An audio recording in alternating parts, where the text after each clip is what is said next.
How can a grandparent get custody of a grandchild in the state of Oklahoma?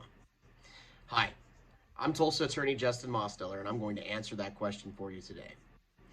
There are three ways that a grandparent can get custody of a grandchild in Oklahoma. The first and most common is through a guardianship.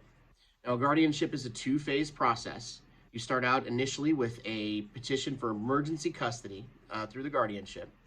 At that hearing, you go and speak to the judge, just you, your attorney, and the judge. Second, the court then does what's called a show cause hearing. And a show cause hearing is when the parents are given the opportunity to speak and object to the guardianship, and the court makes a determination as to the best interests of the child and whether a guardianship is necessary.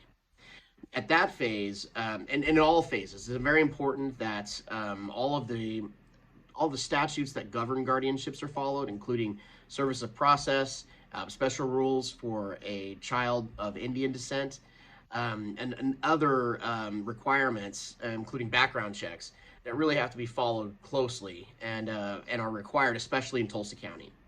Now, the second and less common way for a grandparent to obtain custody, or at least what we'll call custody today, is during a deprived case where the parents have been found by the court to be unfit, given certain circumstances.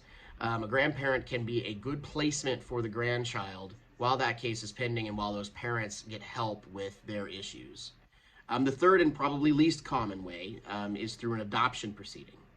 An adoption proceeding can be pretty traumatic for the family, but in cases where a child is in need of permanent, stable, and loving parents, and the parents are unavailable, unfit, or uninterested, then an adoption petition can be one way to solve that issue.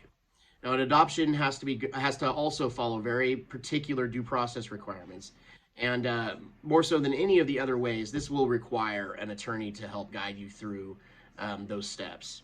If you find yourself in the position where you feel like you need to get custody of your grandchild, then don't hesitate to give us a call and we can give you some good advice. Thank you.